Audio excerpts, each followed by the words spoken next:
The BJP has embarked on Mission South ahead of the 2024 Battle Royale. Stitching alliances is a key part of this strategy.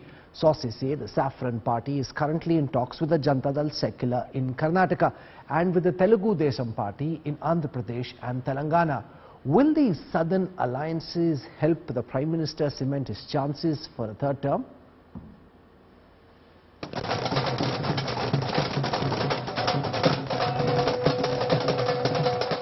A startling overturn. Well done. So much stress. Congress unseats the BJP in its lone citadel down south. A victory that propelled the opposition to move to thaw frosty ties within its own ranks. Mamata Banerjee, a K. Chandrasekhar Rao, a Naveen Patnaik are all people that Mallikarjun Kharge will pick up a phone and ring up and be part. Anybody who's part of a non-BJP party you are willing to reach out to? We have entrusted that work. Who is comfortable with Mamata? We will ask them to contact. Who is comfortable with AAP? We will ask them. Who is comfortable with BRS? We will ask them to contact. So we are using all methods to unite the opposition. With its Karnataka defeat resonating nationally now, the BJP has begun to rework its southern strategy for next year's Lok Sabha elections. An ally of the Bharatiya Janata Party till 2018, TDP chief N. Chandrababu Naidu met Home Minister Amit Shah and BJP chief JP Nadda on Saturday. Party sources indicate it paved the way for a potential partnership between the BJP and the TDP in Andhra Pradesh and Telangana. The TDP have yet to catch up with Chief Minister Jagan Mohan Reddy's YSRCP in Andhra, where state elections are due in June 2024. But BJP insiders foresee considerable gains should their party forge an alliance with Naidu in Telangana, where the vote for the state assembly takes place later this year. Their aim not to let Congress expand its base further in the opposition space in southern India. But challenges abound elsewhere. The JDS in Karnataka has for now ruled out any tie-up with the BJP for 2024. Party leader H.D. Kumaraswamy has vowed to fight national parties in the national elections. There is no invitation from anybody. We are fighting elections from last 20 years against both the parties. Now also we will continue that. And that's when National Conference Chief Farooq Abdullah visited JDS President H.D. Deve Gowda and Kumaraswamy for a meeting in Bengaluru. It was courtesy call also, and it was to thank him for what he did as he was Prime Minister of India, how he tried to unite India together. The Saffron Party's southern odyssey begins afresh with a challenging alliance-building outlook. Bureau Report, India Today.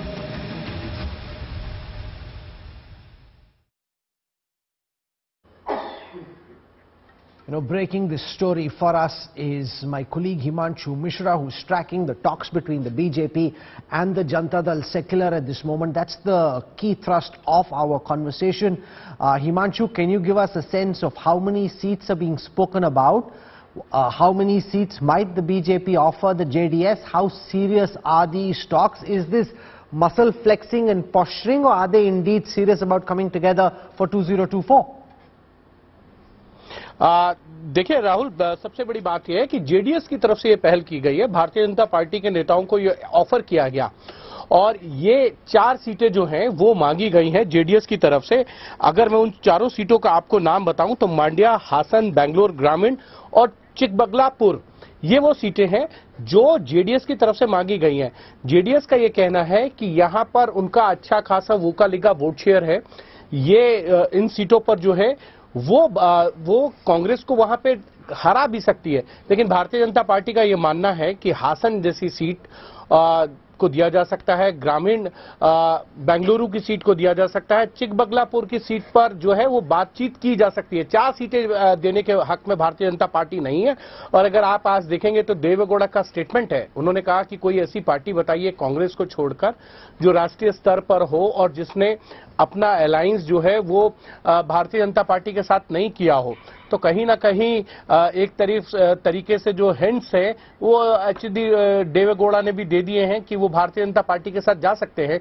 दूसरी चीज, जब नई संसद भवन के उद्घाटन को लेकर तमाम विपक्षी दल एक हो रहे थे, तब एसडी देवे गौड़ा ने इन सभी विपक्षी दलों की अपील को ठुकराते हुए जो है वो नए पार्लियामेंट का जो उद्घाटन है उस समारोह में भी गए। और दूसरा, जो अभी उड़ीसा के अंदर रेल एक्सीडेंट हुआ वहां पर उन्होंने रेल मंत्री अश्विनी वैष्णव की तारीफ की कि देखिए एक व्यक्ति रेल मंत्री है, 48 घंटे स्पॉट पे रहा और सारी चीजों की निगरानी करता रहा, जांच करता रहा और जो चीजें हो सकती थी उसको जल्द से जल्द किया गया। यानी कि रेलवे ट्रैक को ठीक कराने का काम हो, लोगों को हेल्थ मेडिकल ग्राउंड पे सपोर्ट देने की बात हो, जो भी टेक्निकल इश्यूज थे और जो ह्यूमन ग्राउंड पे सपोर्ट थी वो अश्विनी वैष्णव ने दी, उसकी तारीफ जो है एसडी देवगौड़ा कर चुके हैं।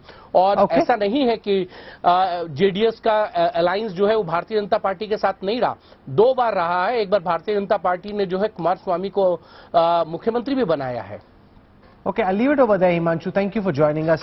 Himanshu Mishra making the point that there is this conversation happening between the BJP and the JDS, which might likely go through, about the BJP and the JDS being in a partnership for the Lok Sabha elections. Similar conversations going on between the Telugu Desam and the BJP as well for Andhra Pradesh and Telangana. I want to go across to other guests joining us on this broadcast. Sandeep Shastri joins us, National Coordinator at Lokniti. He's from Bengaluru, understands the ins and outs of the state.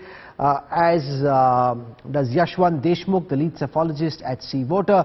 Rahul Verma is at the Center for Policy Research. Ramkrishna Upadhyay joins us, well-known political analyst from Bengaluru. And for political perspective, I'm joined by Aishwarya Mahadev of the Congress and Anand Gurumurthy from the BJP. I want to go across to Rahul Srivastava, National Affairs Editor first. And I've also got Kingshuk Nag, author, journalist, joining us from Hyderabad. We'll talk to him about what's happening in Andhra Pradesh and Telangana in just a moment. Rahul Srivastava, this seems to be more chastened BJP now, because remember in the Lok Sabha elections last time, they swept Karnataka. So if that were the baseline, then there is no reason for the BJP to even want to talk to the JDS. The fact that they are cozying up to each other, does that show that post the Karnataka verdict, the BJP realizes that they can't take things for granted, and if Prime Minister Modi is to win a 3rd term, they have to make some compromises to ensure that that tally doesn't come down. And one of the ways to do it is to ensure that the BJP-JDS vote does not split in Karnataka. Absolutely. 2014 and 2019, the BJP success can be attributed to the brand Modi and also some very interesting strategic alliances all over the country. And if you see since then, the NDA is virtually empty. The TDP gone, Akali Dal gone. And over the last few days, Rahul, there have been actually 3 critical meetings. One on Saturday night with Sunday night with Mr. Chandrababu Naidu of the TDP, Amit Shah and JP Nadda.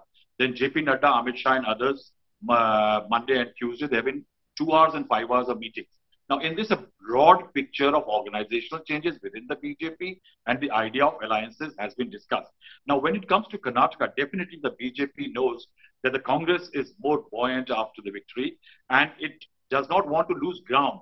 And in that, what I have learned from sources in Karnataka also and in Delhi, that there are 5 to 8 seats that the JDS is keen on.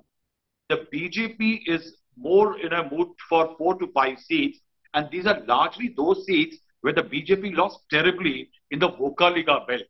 Now, in that Vokaliga belt where the JDS is strong, the BJP feels if the two parties tie up, then the seats will not go to the Congress, or that is the clear opposition. And that is why what one sees that there could well be organizational changes in Karnataka for the BJP. Mr. Nitin Kathil going, somebody else becoming the president, Mr. Bommai likely to be, Basarak Bommai likely to make the LOP. But yes, there are talks of an alliance. With TDP, the BJP is already looking at the Telangana picture, I am told, Whereas the So I'll come to YSRCP has been a very- Telangana and Andhra Pradesh in just a moment.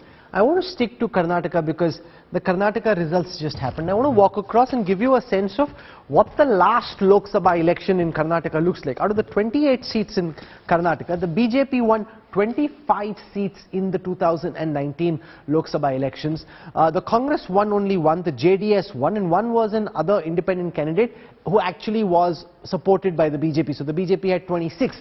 The BJP starts out at 52% of the vote share. So 52% of the vote share for the BJP, 32. So there's a 20% gap. So if you add the 10 which the JDS has, if this was the starting line in the calculation of the BJP, they wouldn't need to talk about an alliance. But it isn't, because if you see, and I've just done some calculations, and I'll try and explain what we're showing before we actually do this. What you'll see on your screen is the number of seats the BJP, the Congress and the JDS were number one on if I convert the assembly election results into Lok Sabha seats. So if I aggregate each of the assembly segments that make up a Lok Sabha seat, the BJP won on 8 Lok Sabha seats, the Congress on 18, the JDS on 2. This is based on the 2023 assembly election results. If I come next to how many seats was the BJP the runner-up on, and why the runner-up is important is because this is where you are in a strong fight but not strong enough to win. So the BJP was runner-up on 16, the Congress runner-up on 10, and the JDS runner-up on 2. If I now, just simplistically, and of course Lok Sabha election is very different from an assembly election, but just for the sake of a broad analysis, if I add the vote share of the BJP and the Janata Dal secular, and give you a sense of what that picture would look like, the BJP and the JDS together by 2023 vote share estimates would have 18 Lok Sabha seats and the Congress would have 10, whereas last time the BJP had 26, 25 plus 1 independent, plus the JDS had 1 and the Congress had only 1. So that is what the picture would look like. Of course, real elections in a Lok Sabha election very different from an assembly election, but Yashwant Deshmukh clearly in the BJP's calculation, as our numbers just show, they might have ended up potentially winning 8 and being runner-up on 16 if these assembly trends carry forward to the Lok Sabha, and they don't want to take that risk. They don't want to take that risk. Of course, a Lok Sabha will be different, but they don't want to take any risk, which is why they're willing to give some seats. Himanshu spoke of 4. Even if they don't give 4, they give 3 or 2. They're willing to make ground to the JDS so that they don't end up conceding ground to the Congress in the Lok Sabha elections. Obviously, Rahul, I mean, it's like from the present tally of, 26 out there, even if they have to cede 3 seats to JDS, probably that will end up getting 10 more seats for them, purely by arithmetic. Having said that, the 2023 leads combined, just as you mentioned, almost mirror images the projections that in January MOTN, India Today C-Voter MOTN that we did, where we had said 17 for the Congress and 10 for the BJP and 1 for the JDS, almost on the same line.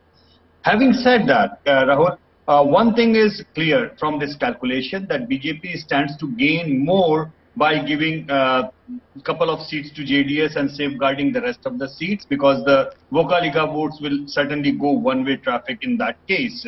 At the same time, all these calculations are keeping in mind that we are keeping the Congress vote share static for the assembly election and the Lok Sabha election. And that is not going to be the case. We know that very well. In the same exit poll of the Karnataka, where we predicted the Congress sweep and Congress victory, we also asked the question, whom would you have voted for if the Lok Sabha elections would have happened today? And there was almost like 10-point reverse swing. I mentioned this to you earlier. Congress would not be holding on that kind of to vote share. They are likely to drop anywhere between 5 to 10 points, depending on the regions we are talking about. And that is going to be critical as well. So yes, BJP, first of all, between Assembly and the Lok Sabha is going to be very, very different scene. But you are absolutely correct that giving 3 seats away is kind of paying a premium of insurance policy that they get more than 20. And there is a reason why both parties are keen on this insurance policy, both the BJP and the JDS. I'll show you how the JDS has been on a declining trend. We ran a cross-tabulation looking at how both the Janata Dal secular and the BSP have been declining in election after election. So which is probably why the JDS is willing to do this kind of an alliance, because if they don't, then they realize their future is very bleak. Already down to 1 Lok Sabha seat last time. If they don't, probably they'll end up with 0. In the assembly, they're reduced to a rump. Here it is. This is the data which is in percentage. To be able to compare, what I've done is I've looked at the fortunes of the BSP and the JDS over 5 elections.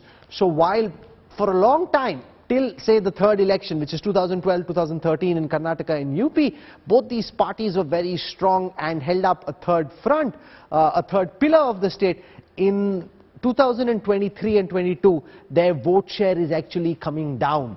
And therefore, both these parties showing a very sharply declining trend. R.K. Upadhyay, if the JDS allies with the BJP in Karnataka in 2024, then the JDS runs the risk of losing out on whatever vote share they have, because if the remaining voters of the JDS get used to voting for the BJP, it may help them on the 3-4 seats that they will fight this time for sure. But in the long term, a party which is already on a very sharp decline then crashes even further. That's the risk the JDS runs with this strategy. Rahul, I think it's the other way around. It will not be in the interest of BJP to align with JDS at all, because JDS is declining and deteriorating, and they should allow them to dither away. So that will be in the interest of the BJP. I think we are trying to extrapolate the votes shares in the two parties got in the Lok Sabha and the assembly elections. That doesn't happen in Karnataka. BJP has a different kind of a mindset. People have a different kind of mindset while vote for BJP in the Lok Sabha. No, it depends on the mindset. It's not just the vote share, it's also the mindset. As Yashwant Deshmukh put it correctly, this is an insurance policy. You don't want to take a panga. You say, okay, yes, maybe some balls will move, but I don't want to take a risk. Yes, R.K. Upadhyay. I just want to make one more point. Yes. I just want to make one more point. The BJP can't afford to give any seats to the JDS because it has been rising even in the old Mysore areas. This is their interest to keep that going. And they need to crush JDS and make it a two-horse race. That's the only way they can beat the Congress. If you align with the JDS, it will help the Congress. So I don't think it is in their interest at all to align with the JDS. Okay. I want to get a word in from Rahul Verma, looking at the national big picture takeaway on this, Rahul.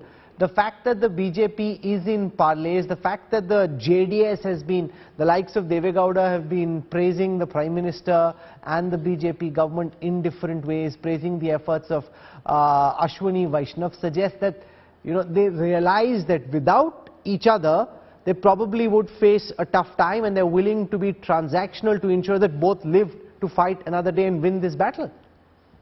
True, Rahul. I think you are absolutely right. See, in the run-up to 2024, all parties are going to make their calculations and hedge their bet. BJP is also going to be much more pragmatic in run-up to 2024 election and try to seek allies. And Yashwant Bhai rightly pointed out, they would be willing to pay some premium to ensure that their number of seats get increased. Because BJP knows till it holds power at the national level and holds power with complete majority, it can even dictate terms during state assemblies seat sharing things, right? And so BJP will not forget that in 2019, before January, a lot of its allies were sort of like bickering and they were trying to negotiate more. But once the Pulwama, Balakot happened, nationalistic sentiments were at surge, many of them fell in line.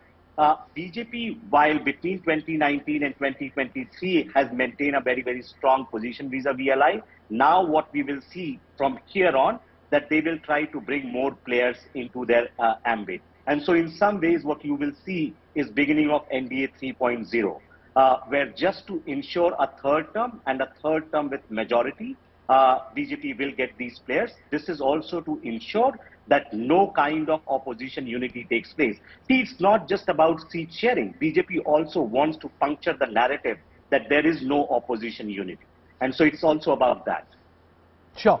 Sandeep Shastri, your sense of the potential impact of a BJP-JDS alliance on the electoral outcome in 2024? Does the BJP really need the JDS's help? Because as Yashwant Deshmukh's poll shows, people perceive a Lok Sabha election very differently from an assembly election, and maybe the BJP is being just too cautious, and if they went ahead on their own, they'd still do well. They may not get 26, 25 plus 1 which they had last time, but they would still do now very well without having to tie up with the JDS. So do you think it's wiser to be safe than sorry? Rahul, I have my reservations on the likelihood of a JDS-BJP tie-up. I think the BJP leadership at the state level is very clear that we do not require a JDS tie-up. We already have 25 seats with one independent, and if you bring the JDS into the alliance, you will have to surrender some seats to them, which I don't think is a proposition which the BJP would want to focus on. The BJP would like to believe that in the Lok Sabha election, it's the Prime Minister who is going to be critical in order to get votes. They would be closely watching the Congress government's performance and hoping that they would be able to attack that government and therefore get support. For the JDS too, I think it's important to remember, Rahul, that last time when they had an alliance with the Congress, they were the ones who lost out very badly in the old Mysore region. So an alliance with the BJP in the Lok Sabha election is not an alliance of mutual benefit, because they are going to compete for the same electoral constituency. So I mean, there could be all types of discussions about the JDS going soft on the BJP and the BJP going soft on the JDS. And I concede Rahul Verma's point about the BJP looking at NDA 3.0 and looking for allies. But I don't think Karnataka gets into that picture. I don't think the BJP would want in Karnataka a ally within the NDA. I believe that they are confident that they can take on the Congress states. Okay. Aishwarya Mahadev, if this alliance were to happen, it makes the Congress's life much tougher. A simple assembly calculation converted into Lok Sabha seats suggests the Congress would do well, but a Lok Sabha election, as you yourself would accept, is different. But if these two were to come together, whatever gains you were hoping to make in Karnataka, the chances of being able to make those gains recede.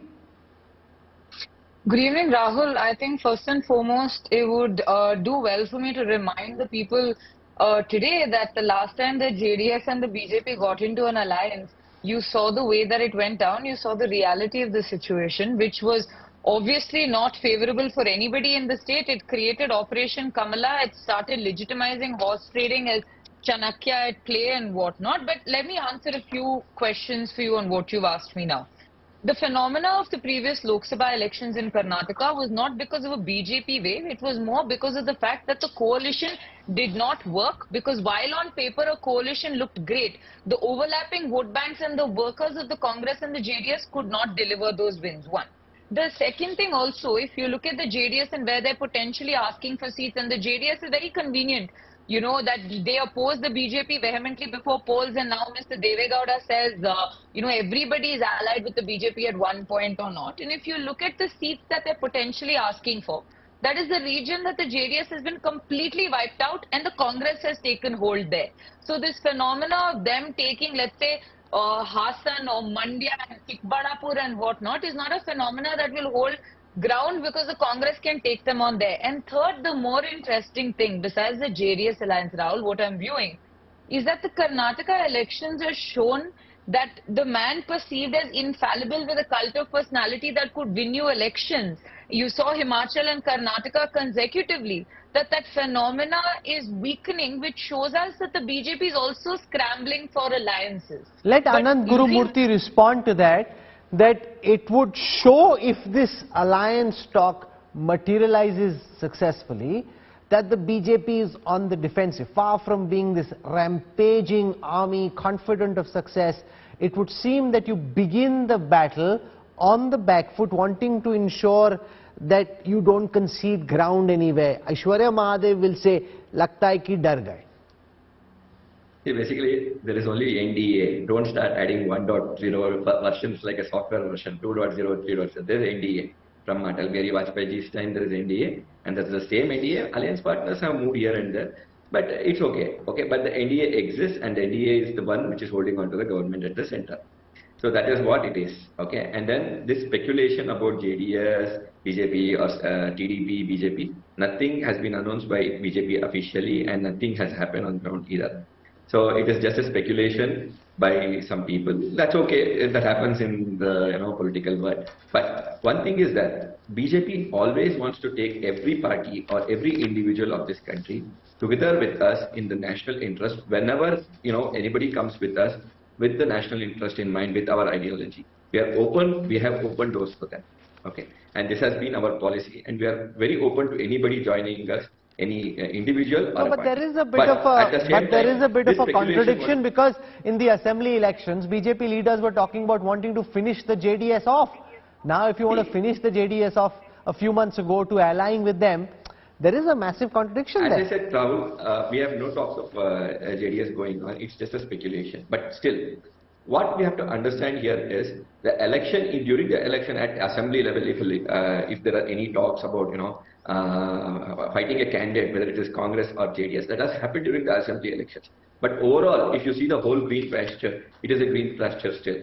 Okay, and at any cost, NDA will come back to power. NDA will be the party that will be in power in the center in 2024 also, and that is what is going to win the elections. Everybody knows about it. But some people, they are very, very happy with this, little happiness that they got, saying that, okay, we put Modi ji down. But Modi ji's work speaks, rather than the talks that some people make. Modi ji's work speaks, and that's what these people have to see and learn.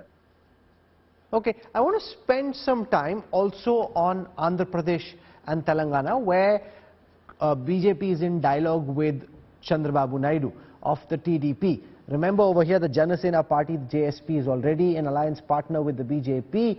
This is, a situation where the likes of Pawan Kalyan are talking about a tripartite arrangement. So let's just take it one by one. I'll show you what the 2019 picture in Andhra Pradesh looks like. So if you see the 2019 Andhra Pradesh picture, remember the YSRCP did very well in the Lok Sabha elections, which were held at that time. So the YSRCP had 22 seats, the TDP 3, the BJP didn't open its account. The YSRCP had 50% of the votes, the TDP 40%, the BJP won. Of course, the BJP thinks that from 2019 to now, they've been able to improve their vote share somewhat in Andhra Pradesh. Now, if I come back to, doing the same calculations that we did in Andhra Pradesh, that we did in Karnataka here in Andhra Pradesh, and remember, it's not so simplistic. The reason I'm doing it is because it gives you a broad sense of how things are. But an assembly election is very different from a Lok Sabha election. But out of the 25 seats of Andhra Pradesh, the YSRCP won 22, the TDP 3, the YSRCP was runner-up on 3, the TDP was runner-up on 22, the BJP wasn't even runner-up on a single seat. So this is the situation in Andhra Pradesh. I want to go across to Kingshuk now on the impact that a possible BJP-TDP alliance in Andhra Pradesh could possibly have. Do you want to give us a sense, Kingshuk Nag, in your estimate, how much of an impact could this have? How could this change dynamics for the next Lok Sabha elections and state elections which will be held at that time? Most keen about this tie-up is the TDP. TDP is most keen to tie up with the BJP and nobody else. And they're very keen because they think they'll be the front runner and they will tie up with the BJP. But if you ask me, my understanding is that the BJP is not interested in tying up with Naidu. Because I think Mr. Modi wants to tie up with Jagan. And Mr. Modi almost treats Jagan like his son. But why would Jagan want to tie up with the BJP? Jagan already won 22 out of 25. He has a vote share of 50. Why would he need the BJP? There are a lot of cases against him. He needs the support of the big brother in Delhi. Therefore, and his uncle was murdered, and there's a case going on, and one of his MPs is also in jail, and tomorrow he can also be named. So there's a lot of infighting and all, but on top of it, Jagan is being supported by the Prime Minister, and their relation is like a father and son, let me tell you. Okay, you're saying they have a father-son relationship. Sandeep Shastri, your sense of Andhra Pradesh and the prospects of the TDP-BJP allying, because there have been multiple indications of late. You know, not just did Chandrababu Naidu meet Home Minister Amit Shah on Saturday, the 3rd of June, there have been multiple statements from both sides suggesting that, you know, something seems to be cooking. You're asking me? Sandeep Shastri, okay. You're on mute, sir. I believe that the chances of a TDP-BJP alliance are much stronger than the chances of a YSR-BJP alliance. Remember, in the 2014 elections, the slogan that Chandrababu Naidu used was, yes, Namo in Andhra also, but Namo is Narendra, not Narendra Modi, but Naidu Modi. So I think the chances of the alliance between the two is much stronger, because I think there is mutual benefit with such an alliance. Chandrababu Naidu would stake his claim to do well in the state assembly elections. The BJP will demand a big pound of electoral flesh in the assembly elections also. It will not be that Naidu will have a smooth sailing, get a majority on his own. So I think the BJP will bargain hard, and the TDP will have limited choices of accepting what is offered to them, because that's the only way they can actually challenge YSR Congress. Yashwant Deshmukh, what's your data telling you if the BJP TDP were to ally, how much of a threat would that pose to the YSR-CP dominance in Andhra Pradesh? Yashwant?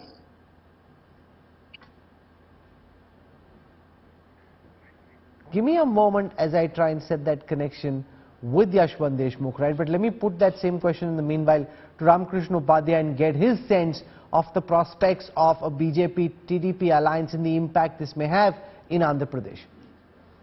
I think, Rahul, that prospect is much better than the one in Karnataka. BJP-JDS alliance is not going to work in Karnataka, but TDP and BJP is very much, I think, a possibility, because the BJP also needs, some stronger party to support.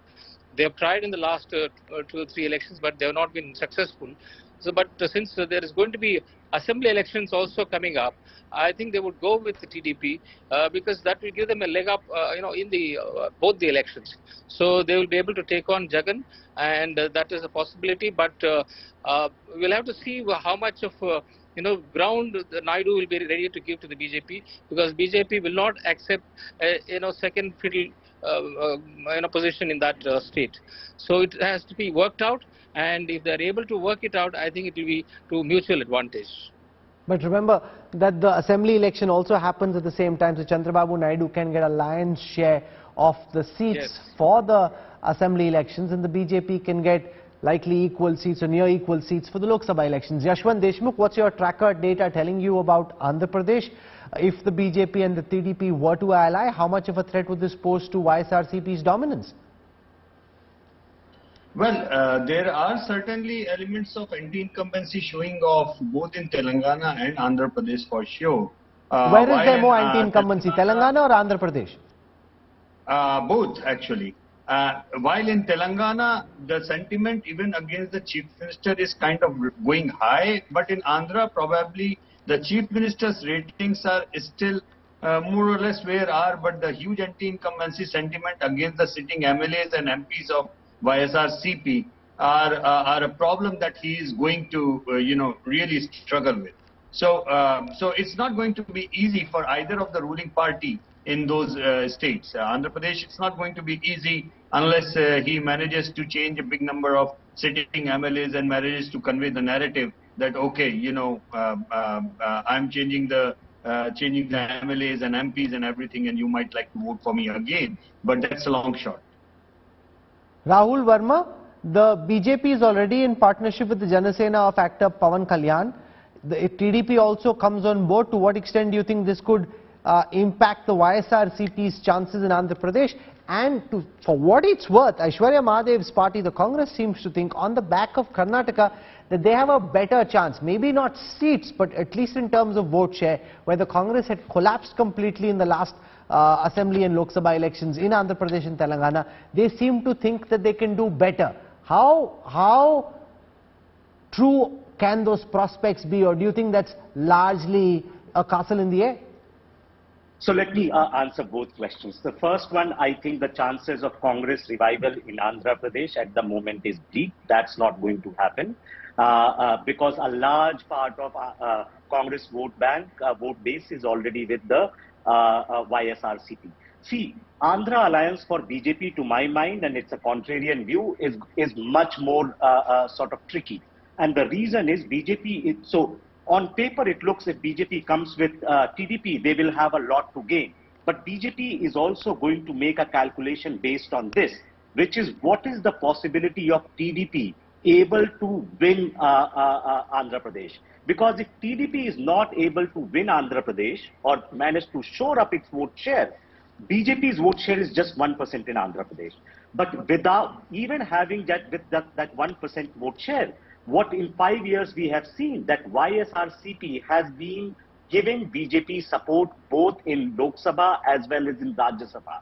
YSRCP is one party which has not joined the opposition rank but has always helped the BJP. In fact, see, as soon as PDP, the meeting with Chandrababu Naidu happened, the next day BJP released 14,000 crore rupees for the Polavaram project, right? Signaling Jagan that not much is happening. So Andhra Pradesh is very tricky because once you make a deal with TDP, that is going to anger, not anger, but basically create ruffles with Jagan. And so if Jagan manages to pull a victory in 2024, then he's not going to be giving the same sweet deal to BJP between 24-29. So that's a much more tricky calculation. So there are tough calculations and choices that need to be made, and elections are always about the choices you do make and what you choose not to do, and then you have to deal with the outcome. And the advantage of a show like the Political Stock Exchange is we're able to add sense and perspective and insight into the lines on the bottom of the screen, the breaking news that is playing, to give you a real flavor and insight into what may happen and the impact this may have through the analytics of the Data Intelligence Unit, through the insights of our pundits. And I want to thank all our guests for joining us on this broadcast. Really appreciate your insights. I ran out of time. I couldn't get to Telangana, but hey, the elections are still some time away, and that means that we'll just have to come back again next week and focus more on Telangana. So we covered Karnataka, we covered Andhra Pradesh. I leave Telangana for our next edition of the Political Stock Exchange.